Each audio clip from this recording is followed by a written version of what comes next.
big slogan of ours is, what does it look like to make history for our club?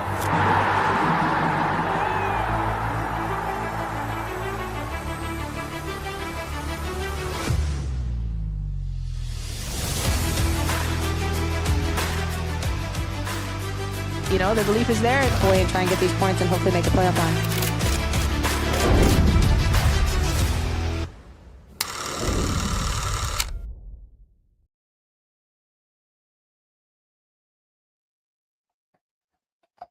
After 3 losses in a row, the Houston Dash are in a 5 winless streak. It's very hard to see how the Dash can get out of this hole after a great start they have come in. It seems real bleak after the international break, but with 3 games good to go before the international break, the summer break for the NWSL, can the Dash turn this around before that? So once again, welcome again to another edition for the Orange and Blueprints here in the Bayou City Soccer Network on another Sunday edition. Sorry for everyone with the NWSL schedule and the MLS schedule coming up real quick and fast. It's very hard to come out with this podcast, but once again, I'm your host, Manny Olivares. I'm not here talking about myself, about this depression that we're having. I got my boy Diego. We are back and we are excited because today, as of 45 minutes ago, I am back in Houston. We're back in the lifeblood of culture, life, amazing things that happen.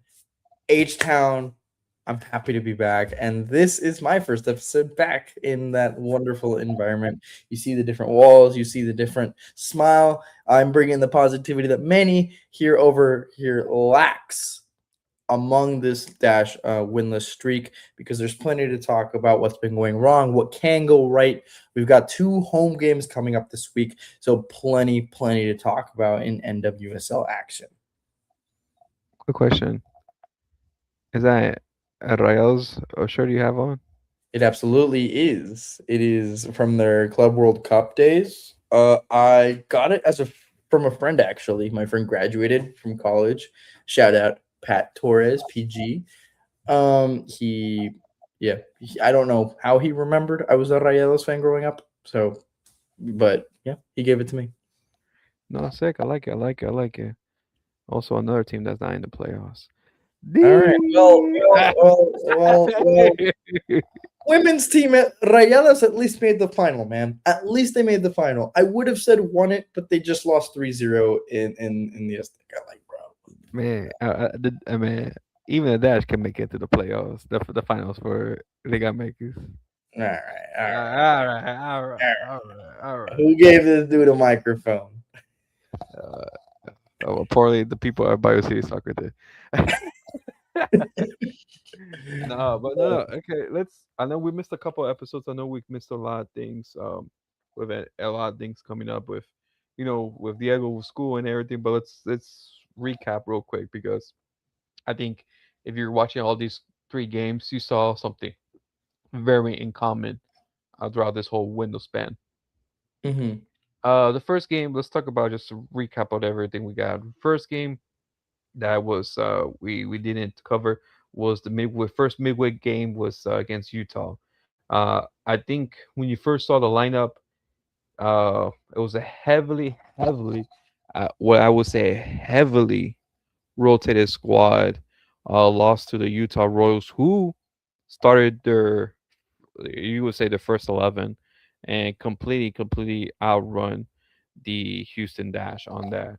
And so I get it. I think that loss, I kind of accepted it because it was heavily rotated, heavily needed to rest most of their players. But the consequences of that we foresee from the other 2 games is that Kiki Van Zanten, who was subbed in for that game, got injured in the 68th minute as well. And unfortunately, with no updates or anything, looks like Stu be injured for the other last games as well. And you come home after that.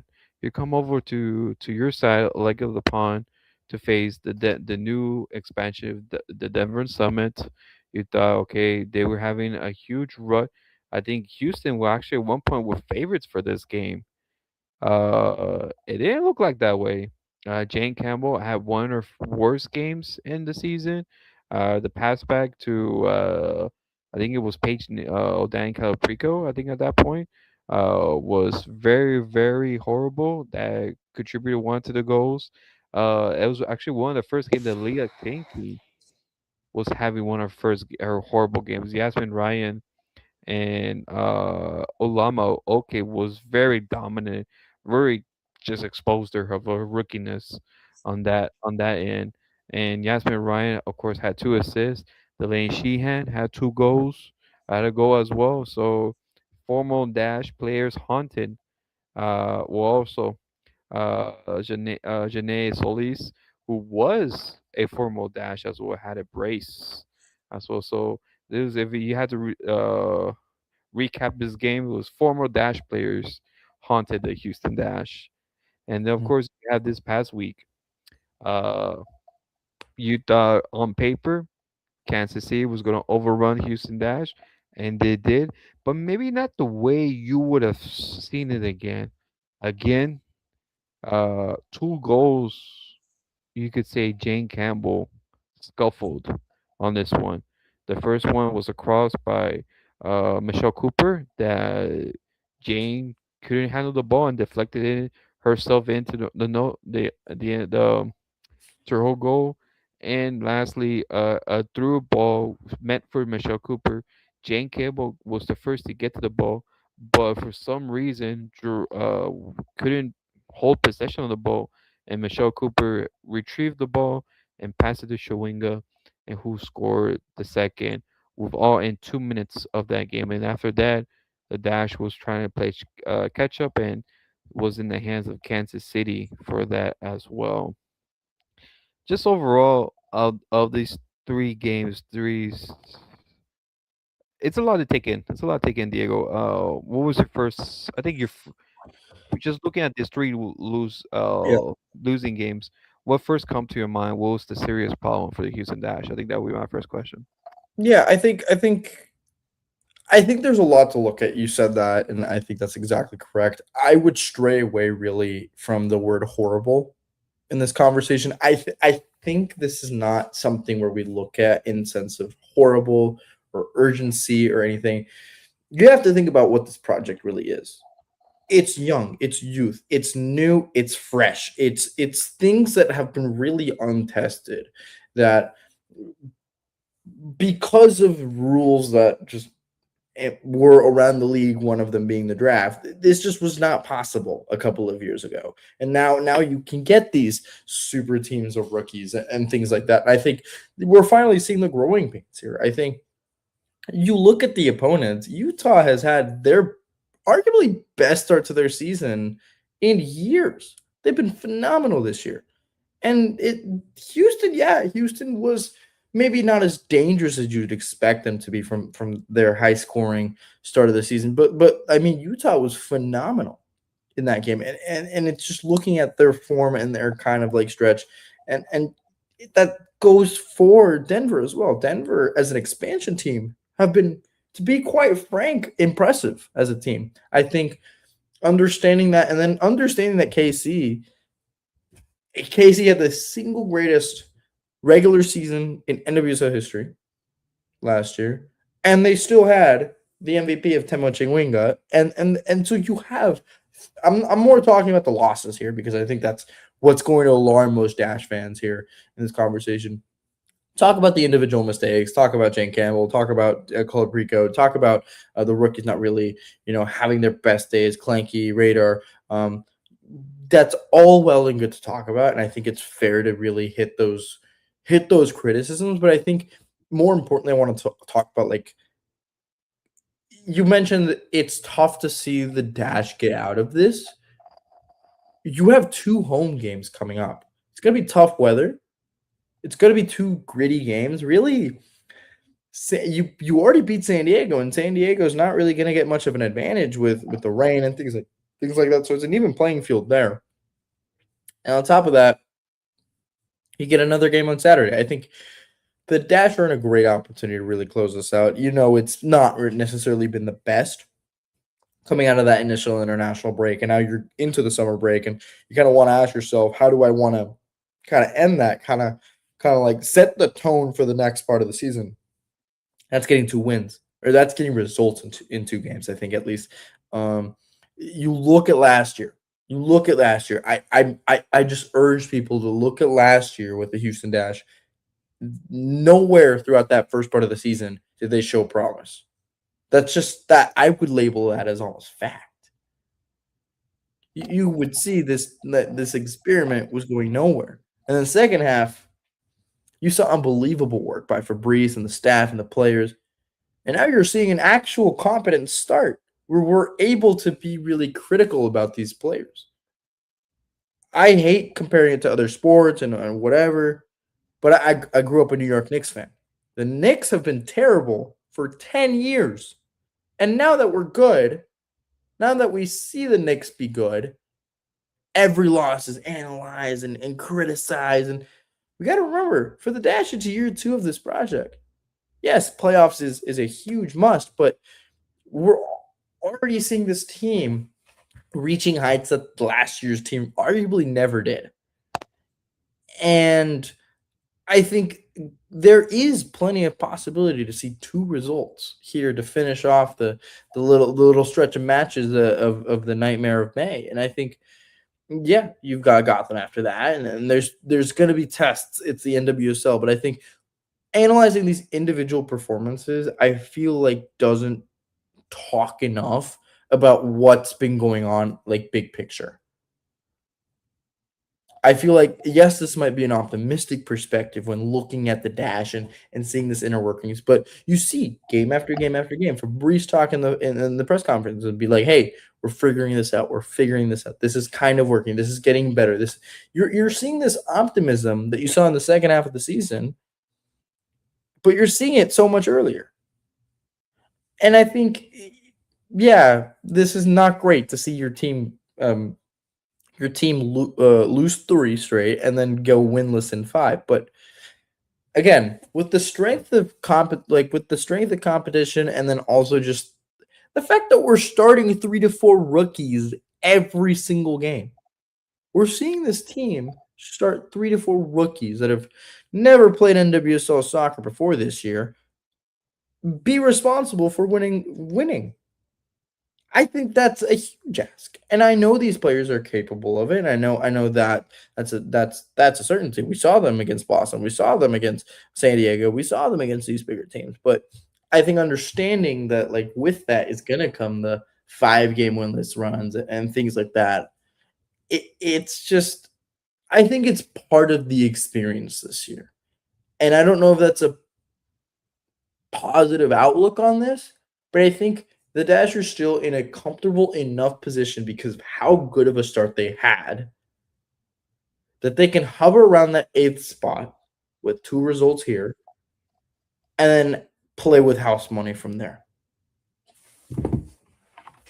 What if I told you that currently the Dash are in 13th place?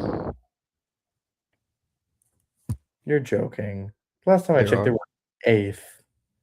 They're 13th place. You've been waiting to tell me that for like. That's why it's a true competition. I get it. I get it. I get it. But sadly, with this international window, there are 5 winless streaks. I get it if it was a tie. It's a 2-point difference from 8th. Yeah, I get that. But the NWSL is about fine margins. Yeah. Fine. You get your 2 results and you're back into it. It's the fine margins. Yeah, it's the fine margins, but also the fine margins are also what gets you out of the playoffs.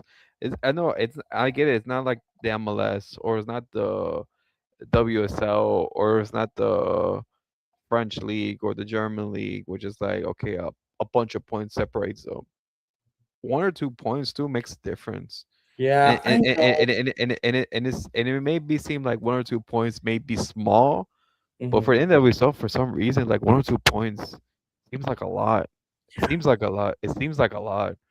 It seems like a lot because I feel like this was the conversation last year with trying to get to the playoffs. Oh, it's 1 or 2 points, 1 or 2 points, and yet the Dash couldn't make over the finish line. And so, But that's because of how abysmal they were in the first half. You're already seeing an improvement on that. yeah, but like, but not my real question.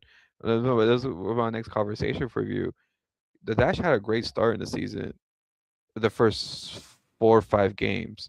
Now this last five games kind of well, according to just national media, kind of like I know Jeff Kassouf mentioned on ESPN, like it kind of erased the great start that Dash had from the beginning of the season with this last five result. Now you're now you're back in the position that you were in the last season. Okay, now you're almost having that bad result, except just the good result you have in the beginning of the season, instead kind of spread around the first half. So if I I don't mean know. like because right now, okay, before we go with the preview, you have this Wednesday you face first place San Diego Wave, Mm-hmm. That you've beat before. and then You you beat face them and a you played pretty well. struggling. I will get an Angel City side because just dominating, yeah. And after that you have a before the break Gotham. We'll see how Gotham is. I think that's a game that might be winnable for the Houston Dash because Gotham has to face Champions Cup during that time as well. So you don't know what type of Gotham you see. So maybe that game might be quote unquote winnable, but I think it's very hard. It's very hard to see how the Dash will go in. But I'll give you that. I give you that with that as well. But my question is a lot of criticism comes with the forward line with Yeah, Kiki out, with Makenzy Robbe out. You had a mixture of Fosse with Clarissa, Fosse with Bright, and this last game, just Fosse by herself. It was even worth to note that when your team needed a goal to get back in the game, you put Sophie Schmidt for Fosse. You don't put Clarissa Larissi. You don't put Messiah Bright as your striker. You put Sophie Schmidt as your striker. I think Does that's a that, better option. huh? I think that's a better option. I know, but does that signal Fabrice that he gives up completely on Clarissa and for Messiah Bright moving forward? I feel like he's just trying everything because, like, you kind of have to in this situation. Look, You're trying to put just everything on the wall and see what sticks. yeah, but like you said, the transfer window is gonna be up, and you're gonna have options to really make changes there. But it's like, I at this point, it's hard to tell you because at this point, like with I'm trying to make comments without trying to read Fabrice's mind. Like, yes, the striker issue is a glaring issue. That's why it's an issue. Like, I don't understand what I have to say about it besides we need to see the Dash get another striker. I think beyond that, I'm not upset about seeing Sophie Schmidt or players that haven't really been displaying those kinds because what else are you going to do? You saw Maggie Graham play as a left back last year because Avery Patterson was on the national team or hurt. Hmm. I think if something sticks, it sticks. You're playing 2 games and then you go on break and then you can really think about the striker situation. At this point, I think it's extremely urgent to throw everything you have at it. Because even if you get 4 points out of these next 2 games, you're going to be in significantly better of a position if you just lose all of them. That sounds like common sense, but at this point, with how dire that attacking situation might be, you might start thinking differently. Yeah, I think so. I think so. I think it's just and that's another conversation I kind of want to bring up with you. Um, I think it's with the season. players. I think it's a touchy subject for me to say this, but I think last game Fabrice puts on Alicia Chapman for Leah Klink, who has a great start to the season. Maybe wanted to see an experienced player to take on Tema Chawinga or Michelle Cooper instead of having Leah Klinky getting cooked like she did with Yasmin Ryan or Uluana Oke. And I felt like putting Chapman as left back was more a liability than putting Leah Klinky, who was a rookie. Mhm. Maybe Leah Klinky would have given up that same amount of goals that Alicia Chapman did, but I think it was just hard to watch Alicia Chapman on the left back. And also Sophie Schmidt, I get it, dude. Who was her first game back since her injury, but didn't provide as much as well. My my question to you is it time for, sadly, it's a sensitive subject, to also take in consideration to move on from those players and No. try and bring in players that can, my question to you, to compete for starting positions, because I feel like, my question is, I feel like we give the rookies a lot of leeway because this is our future, this is our what we're trying to build, but we don't have someone on the bench to Oh compete my because God. I get where your I'm doing it frustration. just because I think that's actually ridiculous, Manny. Because What do you mean they get too much leniency? because I feel like it's as look, I think, look, listen to because I feel like the rookies, I think we're looking at the upside. Okay, they're young. Okay, we're gonna give them minutes. We're gonna give them. I get that, and I love that. I love that. I love that. I love that because you developing players. But I feel like we don't have anyone else, if they're not having a great game, someone else to be an upgrade. I feel like when you sub out the rookies, anyone else coming in, it's a downgrade to the rookies. Look, I will tell you this with all of the love in my heart. We've been doing this for almost 2 years, Manny, and you know I deeply care about you. I actually might even agree with what you're saying about making some changes within the roster. But you putting it on the rookies is, I think, the stupidest thing I've heard you say in a while. No, I no, no, I don't know. here's my thing. No, no, No, no. I'm no, no, Here's what I'm no. saying. The rookies, yes, yeah, they have great potential. Whatever, whatever. Who gets blamed the first moment the Dash start playing poorly? The rookies, Yeah. whether it was their fault or not. Oh, this experiment is going nowhere. Oh, this experiment, these rookies can't do.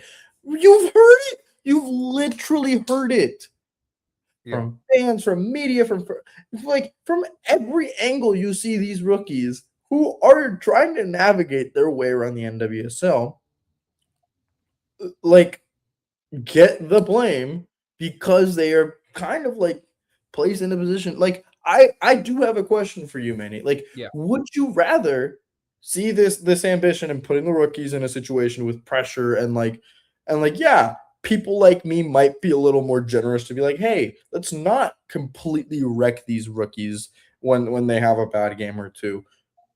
Or do you want to see players that you have labeled as like losing a step or whatever just start? Because So you, the transfer window's here. yeah. Like, we both agree that their changes should at least be made to kind of bring forth a little more competition. That's all well and good. I think we're both in agreement of that. Yeah. But I think understanding what the Dash can do now for example, the next 2 games, because I know that Sam Kerr's leaving Chelsea, but I don't think we're gonna see the Dash sign her in the next like 48 hours. 48 years So even. I want to genuinely return this to you and ask you, what do you feel is the best course of action for the Dash to do for their next 2 games? Not even talking about the Gotham game, but the next 2 home games. Next to home games, just play with your starters. Play your best player on the pitch, which is current at the moment. You know, Jane Campbell on goal. Even though she maybe have her worst 2 games in her time with the Dash, I feel like I never seen Jane that rattle as before. And maybe people are like, "Oh, that's why you should have not sold or loaned out Heather Hens or Liz." But I feel like uh no, in her top form, Jane is still your best goalkeeper. Backline, Avery Patterson, Malia Berkeley, uh, Paige Nilsson, and Leah Klinke. I will keep the formation that he had last game because I feel like that will bring your best starter, which is Danny Colaprico with Kate Harden. I You know, I will say I don't want to interrupt you, so I apologize, but I think Kate Harden has been extremely good for us. yeah, that's what I said. That's what I say. Like I'll never change that. I think she has. I think I see her as a potential replacement for Colaprico in the future, but not right now because Colaprico, I feel like the tempo dies. I see the tempo dies once Colaprico comes out. I feel like she cuts the pressure from the opposition and regains the possession for the Houston Dash. So right now, if Kay Harden can learn from that, from Danny Colaprico, I think you see that as a potential replacement, but for not right now. Mhm. And then of course you have K Radar, you have Linda Allmark, you have Maggie Graham a little bit more up in the front, and of course at the moment with your best striker, your best forward at the moment is K Fosse, and I will stick with that lineup for the next 2 games. I'll stick with So that line. so I think with that, because I actually agree with you with like keep consistency at this point, I think it's important to just remember we know what the issues are. We More know confidence. I do not give a spot to Messiah Bright. I'm not gonna comment on that. I think I think for me, I'm just like it's a quote Jose, if I speak, I'm in big trouble. Um Oh, I thought the quote was football heritage. That was my quote. huh? I know he said it, but I don't know where that makes sense to this.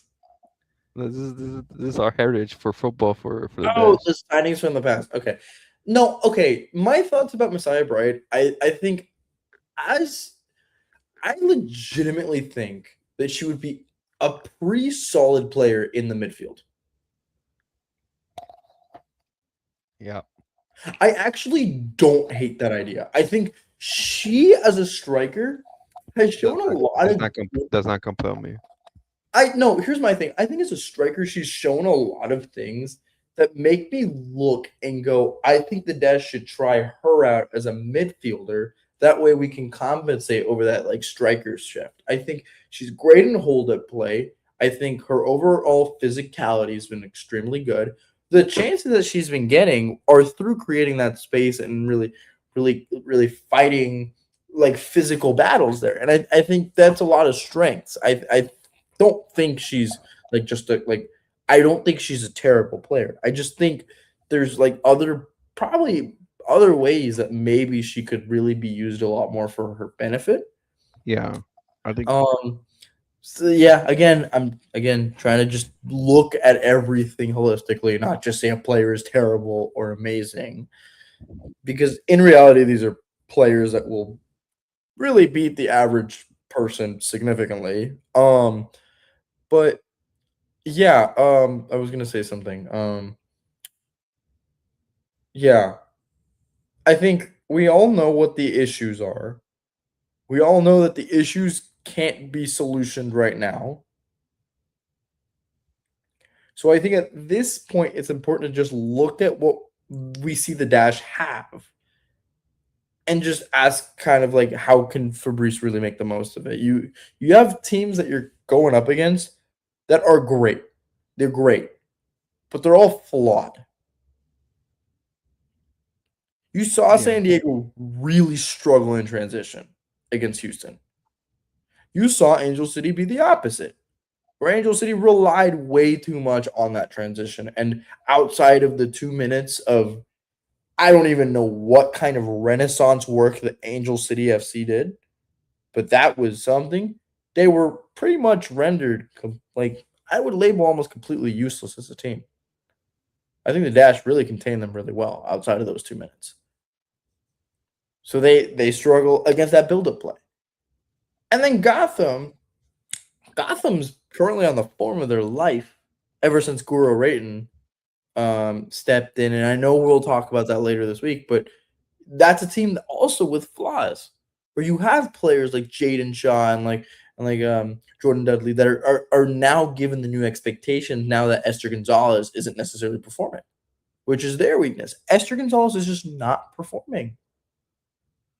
So there's another player. There's another team where your striker is lacking. I think these are all teams that are great, but flawed. And I think yes, it's the cliche of like nobody's perfect, but these are serious flaws that can be exploited tactically. They're not just like run of the mill, like, oh, let's hope Jaden Shaw makes a mistake. Let's hope that San Diego just makes a mistake. No, these are genuine tactical flaws that we've seen throughout the season and throughout the games where we've seen Houston play against these for LA and for for San Diego. And so I think the question now shouldn't be like, what's the issue and how do we fix it? Because the answer's been there since the very beginning of the season. I don't think that's been the argument. I think the moment Makenzy Robbe went down, I think the issue was presented and there hasn't been a solution. Now I think the question is, you have your puzzle pieces. How do you make the best looking puzzle? Yeah. Yeah, I think so too. I think it's just right now we're just trying to grind out results. We're trying to see how it is. Like we mentioned, July 14th, it's the secondary transfer window opens, and so for the Houston Dash, so it's pretty much trying to rely and trying not to collapse until then, because if you look at that, if you're trying to look into the future, you have this next three games, and then you have literally 2 games after the break that you will have to face, and that it's uh you know just very see, okay, how you gonna manage this 5 games if you want to get a player off the day when the transfer window opens, but very unlikely that will come in immediately, so you won't see them until the end of July, so you have another 2 games that they will miss. So it's very, very much right now is just see how the Dash can recuperate the season from here and now on, um, and see how it goes. I know you and me have different perspectives how they should tackle, how should they, I would say, what business should they do, what players to let go, what players to add on. But it's just very see. I think it very depends how we end. I think it really depends how the Dash end into the break, and we kind of see a full picture how what players they should be move on and everything. But I have a list. I don't want to go into it right now because I feel like if I go into it, it's gonna be a 5-hour podcast because I don't want We can do it to. here. We can do it after the games, after the results. Yeah, we could do that because we have a good whole month to talk about that. Hopefully we'll see that. Hopefully we'll get some news from that too. But Mhm. we'll see about that as well. So Yeah. just anything else that you want to mention before we move on to the preview for No, I think next that's game? pretty much. I think that's pretty much it on my front. All the anger has left Diego's body. Okay, so we're Dealing good. with We're good airports for 7 hours will do that to you. with that to you. Not talk about the rookies, even though anyway that's what we're trying to say here. But now we're going to Wednesday's game. Uh, Wednesday's game, like you said, like I mentioned, We're facing first place team, San Diego Wave, uh, at home. The only question that I'll have for this game is the weather delay. It looks like Houston's gonna have a very, very bad thunderstorm that day. 90% chance of rain. So we'll see. It's a weather delay. We'll see if the game's be canceled or not. I don't know. It's too early to tell, but that's just to keep in mind for people who are planning to support the game on Wednesday. Uh, but San Diego, uh, even though they lost the first game against the Dash, had really just growth that rub their shoulders up on that and continue winning mostly every team. The only team they have lost against were Portland at Portland and a upset by Bay FC but after the break. So that was pretty much their result. And other than that, they were pretty dominant. San Diego has been the San Diego that many teams saw coming into the preseason. That team that has something to prove, has something to look forward to. Jonas Idoval, shout out to my former Arsenal coach, has taken his team into a new stride. Uh, Players are very, very much coming into form. I think Dudinia has been very well. She has been playing her skin off, just been amazing. Has been amazing. Gabi Portillo has been as well excellent. Of course, Kenza Dali has finally got her form in. And you know what? Who has been very great for San Diego? A player called Amelia Van Zanten, who has been phenomenal. Two Van Zanten players has been playing. There has been MVP level. I was waiting Except for one you to of say them. maybe, but then you said we're full government. I know, I know, because football is called Amelia. I know it's Mimi, but I'm trying to be professional over here, and so uh, Imagine after saying horrible like 50 million times. I know, but yeah, that's and then and you know what what player has been very impressive for me? Mhm. Have you Kimi Ascanio, a midfielder for San Diego Wave? You know Mm. how old this player is? 18 years old. Yeah, Yet she has a goal and 3 assists so far in this season as a defensive midfielder. Wow. So, with that in mind, San Diego isn't the San Diego they faced Mhm. the beginning of the season. Now, how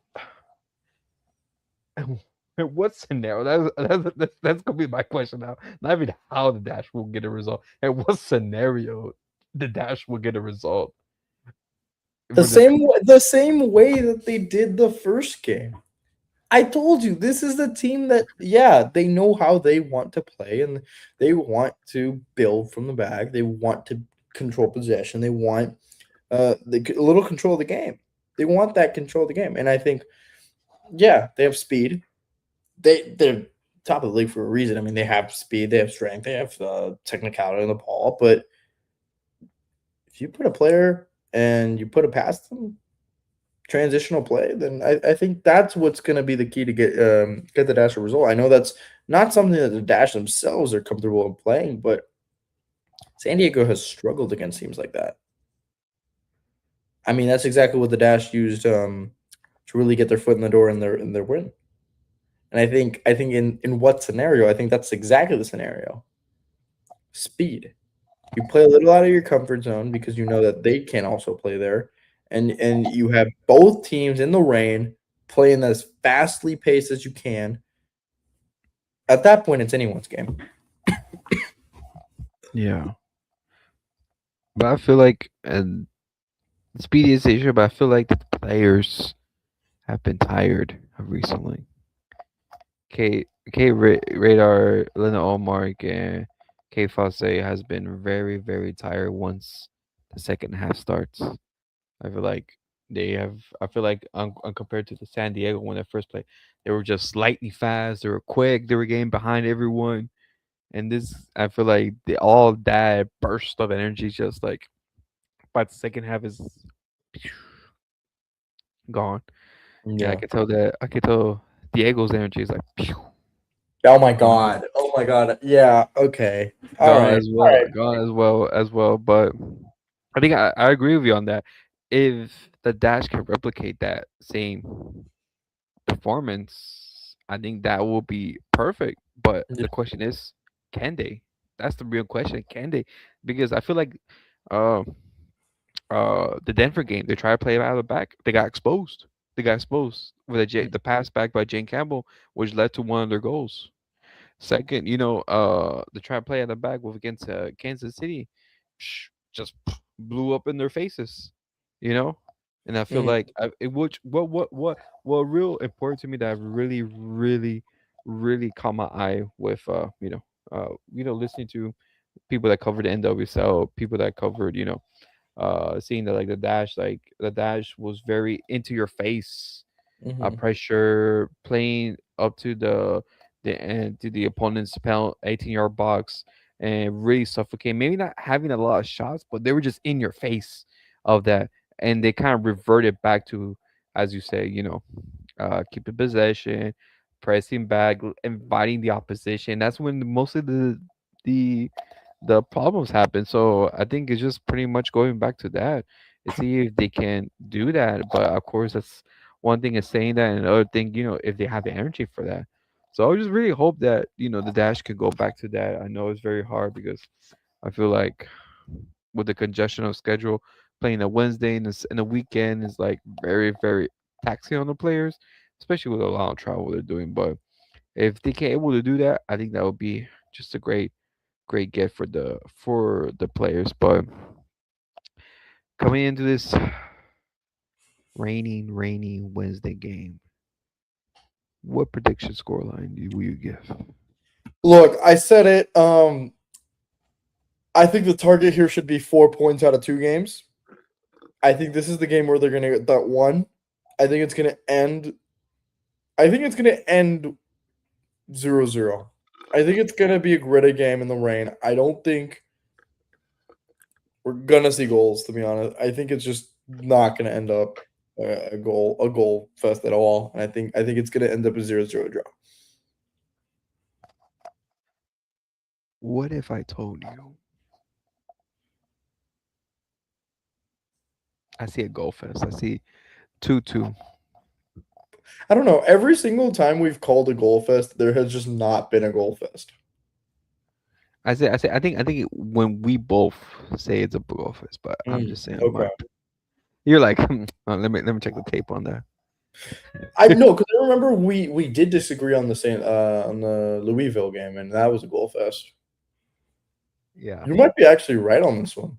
I know I was giving you a lot this episode, but I think you might be. Yeah, I think you're right on that one. Yeah, speak it into existence. Yeah, Yeah. exactly. The Why problem, not? the problem is that I say a goal fest, but then it happens to be a goal fest against the Dash. That's not what a goal fest means. A goal fest means both teams. I know, but it feels like the Dash. I feel like the Dash puts its own goals as well. So I was like, How many? It's been one own goal, right? yeah, Jane Campbell's just Jane Campbell. What do you mean that many own goals? Hey man, when you're stuck in this depression, man, come on, man. It feels All like it's right. like 50 Nah, own I goals. can never be depressed when I'm back home. I'll tell you that. Man, I know I feel the same way when I go back to Chicago. But that's bad. That's bad. That's bad. But Mm, no, look at but this. I think for sure, tie seems like the realistic. It seems like the realistic score. This result, but is it the best result? Maybe, maybe not. People will say, well, you're facing against the current league leaders, so of course, a tie is the best result. But I just think, for the sake of the great run you had at the beginning of the season, a win should be essential. As Diego really disagrees on my point, and so I think no, but I think for just the competition going with, I think a draw should be the realistic and probably the best result that Dash can get on this one. Even I think many will say a loss is more realistic, but I think optimistically We gotta be positive. with the lead, you see the fine line I have right here, It's the- little optimistic. We'll see how it goes from there. But we'll see how it goes. I don't know. We could both be wrong. It could be the Dash win 5-0. I doubt it. But it's well, that's just soccer is just an interesting sport. It is. It very It is. much. It's very random, just like your lottery numbers. It could be very random. All right. All right. All All right, right. all right, all right, all right, all right, all right. So, but that's pretty much it for today's episode. That pretty much covers it for today's episode. I know Diego's very coming back from Houston. He's having the New York blues and everything. I'm So so happy to be back. What do you mean? I've been talking about how happy I am to be back all episode. when you're depressed, everything is all depressed to you. I mean, What does that even mean? uh, what? What is? Oh, he wants to become Gotham. I Okay. want to be a Gotham. No, I'm good. Look, H-Town, man. look here on the side. What is this, dude, bro? Okay, you're just saying that because you don't even want to sniff what Chicago is doing right now. Is Chicago's the team? No. I will say I before thought we wrap. I thought it was only the Cubs. I only saw the Oh my Cubs. gosh. The I will Bears. say I'm happy that My bad. Gotham is moving to Queens. That is very amazing because that means it will be closer to where I live. Oh yeah, that'd But be great. yeah, that'd be fantastic. But that's it. I'm happy covering the Dash. I'm happy talking Dash. I wouldn't Yeah. have it any other way.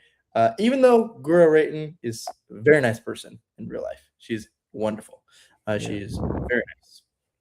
But yeah, I think that's pretty much it. That's pretty much it for today's episode.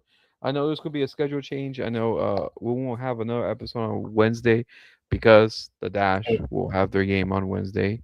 But we will try to do our best to schedule aim it on Friday night to recap, the result on Wednesday and before going to the another preview for the Angel City FC games. So thank you for once again for coming into another edition of Orange and Blueprints on the Bayou City Soccer Network. We'd like to thank our sponsors with Ugly Guppy, Elotes Bravos, and We Got Soccer. Please always look out for us on our social media on Bayou City Soccer. They're on Instagram, the the Twitter, the X, the YouTube, the Threads, the Blue Sky, and our website, BayouCitySoccer.net. Can I say anyone to the people before we clock out? Nothing. I think I've said kind of everything for this episode. It was I know. fantastic. I think this is a high from our episodes. I might just say that. But I will see you guys on Friday. I wish I was on a high. All That's illegal. right, well, now thank you once again for another edition. For Orange and Blueprints. All right, man. I'll see y'all later, man. All right. Thank you. See you guys.